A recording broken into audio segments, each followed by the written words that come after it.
If the universe is indifferent to us, why do we struggle so hard to find meaning? And if there is no clear meaning to life, how can we continue to live happily, peacefully, joyfully? These questions contain the heart of Albert Camus' thought and his philosophy of the absurd. A vision that does not simply acknowledge the void, but offers a way to transform it into a form of creative rebellion.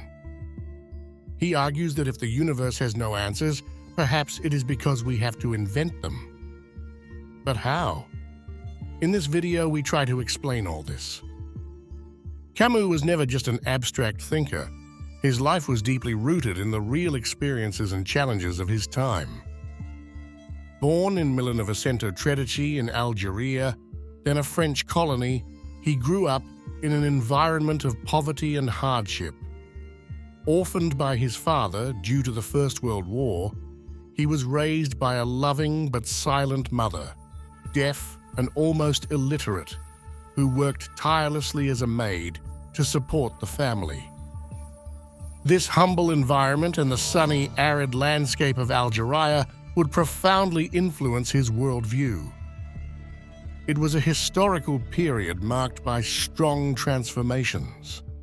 The great religious narratives began to lose ground under the weight of scientific discoveries and new philosophical currents, while the two world wars threw humanity into an abyss of disillusionment.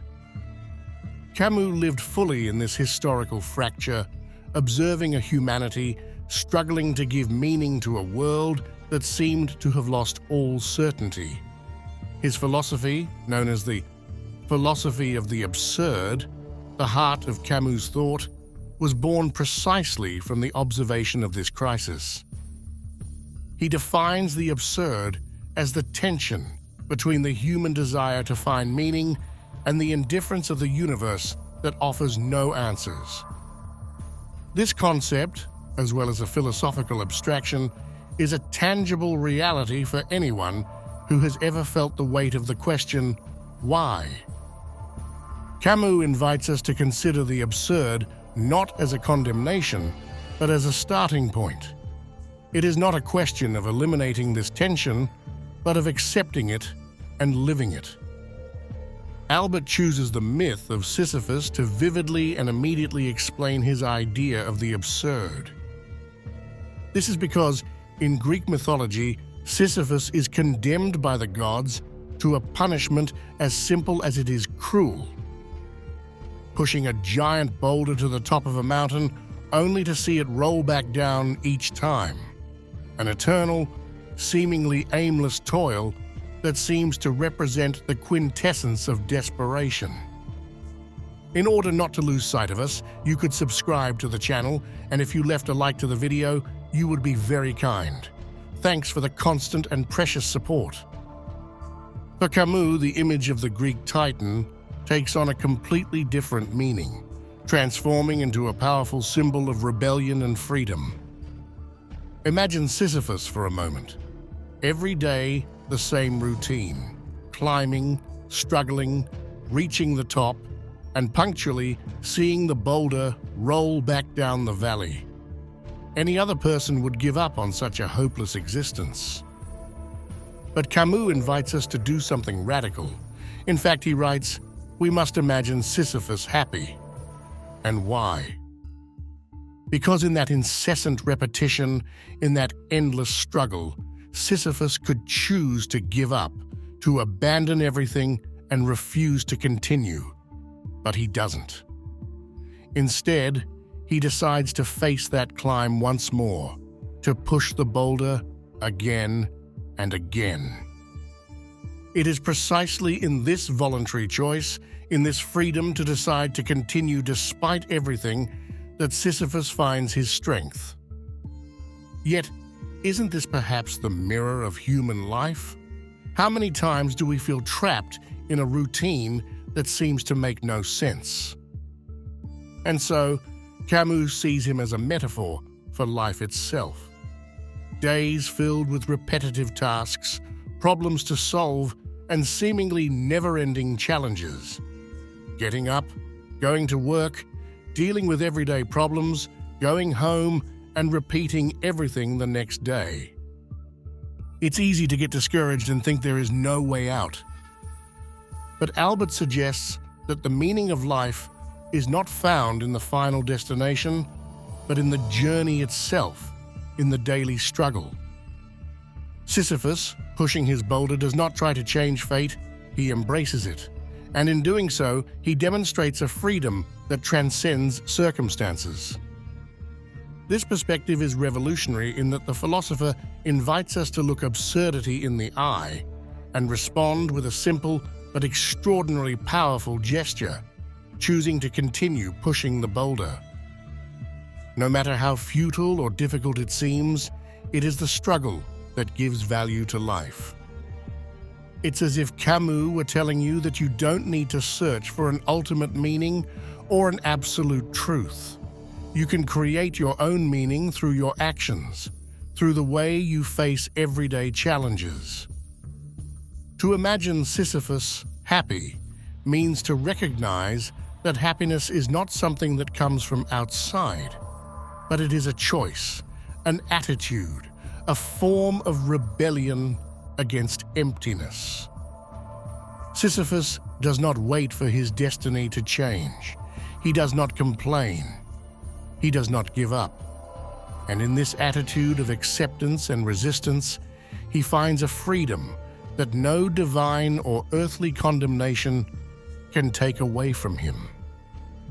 If you think about it, this idea is incredibly modern, don't you think? We live in a world that often demands to have everything under control, to always find a solution, to reach goals that sometimes seem unattainable. But Camus reminds us that it is not necessary to solve everything. It is not necessary to find a definitive meaning at any cost. What matters instead is the way you live each day, the way you face your boulder. It may seem like a daunting task, but that is precisely where the possibility of transforming the absurd into a form of beauty lies. Albert's life, so deeply influenced by his personal and historical context, reflects this philosophy. Growing up in an era when the world seemed to be collapsing under the weight of wars, dictatorships, and disillusionment, he found in writing and philosophical reflection a way to deal with the absurdity of our existence. In addition to being a theoretician, he was involved as a journalist during the French resistance against the Nazi occupation.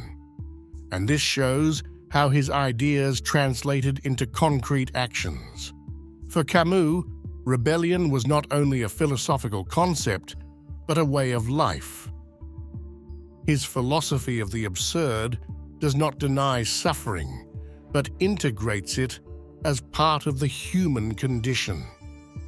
In a crucial passage of the myth of Sisyphus, he emphasizes that life is not a question to be solved, but a reality to be lived. This is a truly revolutionary approach to life. It does not seek to explain or justify existence, but invites us to experience it in all its complexity and contradiction. The absurd is not an obstacle, but a source of creative energy. To fully understand this message, it is important to place it in the context of existentialist thought, with which he is often associated, even though he himself rejected this label. Unlike other existentialist philosophers such as Sartre, who sought to construct a system of meaning, Camus accepted the absence of a universal order and transformed it into a personal challenge. This rejection of grand narratives and definitive solutions is what makes his thinking so timely. In an age when many traditional certainties have been called into question, his message resonates forcefully. Happiness does not depend on finding meaning, but on creating it through one's daily actions and choices. The next time you feel overwhelmed by the monotony or the weight of expectations or life in general, you might think of Sisyphus. not as a tragic character, but as a symbol of strength and resilience. This is what Camus invites us to do: embrace the climb, accept the absurd, and find our freedom in every gesture, every day, in every struggle.